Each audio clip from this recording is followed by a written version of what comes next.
never believed in the impossible, not in ghosts, not in places that shouldn't exist.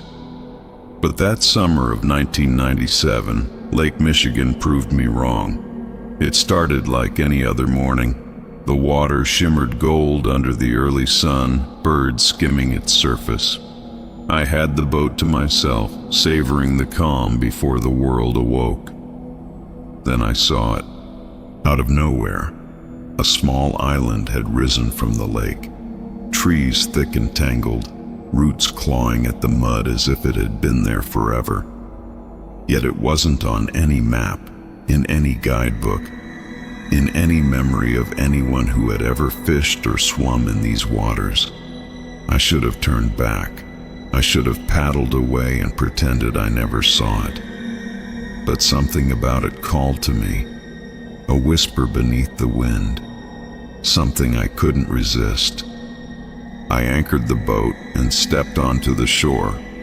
The first thing I noticed was the smell, wet earth, decaying algae, and something metallic, sharp, that clung to my clothes.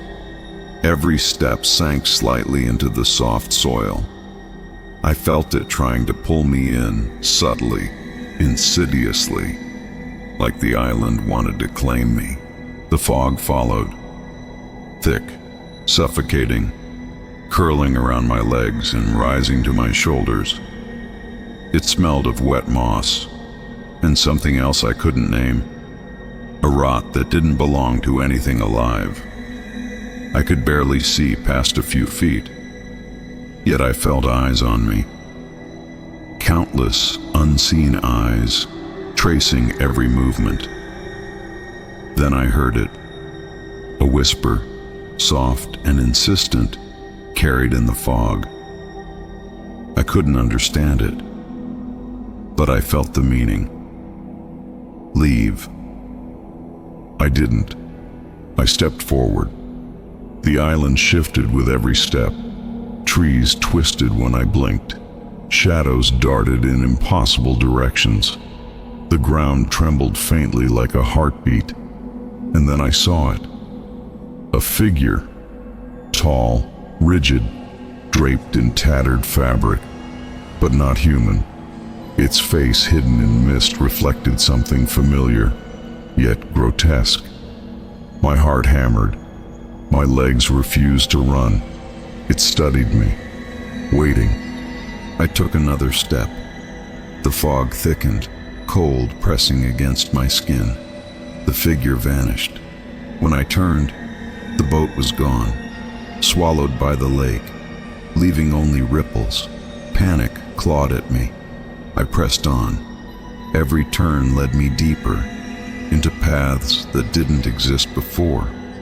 Shadows darted just beyond my eyes, forming shapes and disappearing when I looked directly. Up became down, land became water. Then the sound came. Muffled screams echoing, trapped inside the trees. Human, yet distorted, almost mechanical.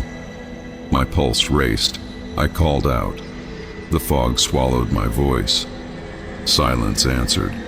I stumbled into a small inner lake, water black and unnaturally still.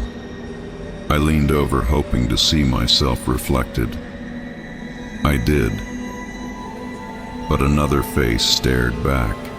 Black eyes, twisted features, a cruel smile.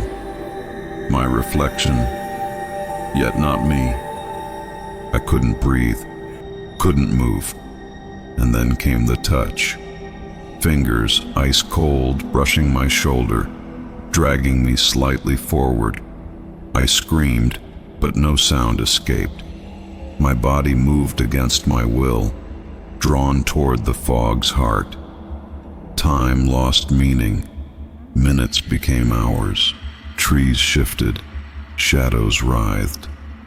I felt something like the heartbeat of the island, slow and monstrous. And then, a confrontation. The figure reappeared, closer now, stepping from the fog. I could see its eyes, mirrored mine, filled with something ancient, patient. I wanted to run. I couldn't. My mind screamed. My body obeyed some invisible force. The island seemed to breathe with me, alive, aware. Branches reached toward me. Roots curled under my feet. Every splash of water around me sounded like a question. Do you belong here, or will you remain lost? I found the boat again, old, decayed, coated in black algae, water dripping from it as if it had risen from the depths of another time. I scrambled in and rowed frantically, the island looming in the fog like a living creature. The fog never left. Every sound, a bird, a ripple, a snap of a branch, made me jump. And sometimes I swore I saw that figure in the distance waiting, watching. Days passed, or maybe only hours. When I returned to shore, the world seemed unchanged. But I had changed. The smell of wet earth and algae clung to me, no matter how many showers I took. At night, I dream of the island, of the fog, the whispers, the shadowy figure with my face. Even now, when I drive past Lake Michigan, I see a thin mist curling over the water in the early morning. I feel it watching me, always there. Was it real, or a fragment of my mind, conjured by fear and curiosity? I don't know, but I do know this. Some places should never be found. Some islands once seen never let you leave completely.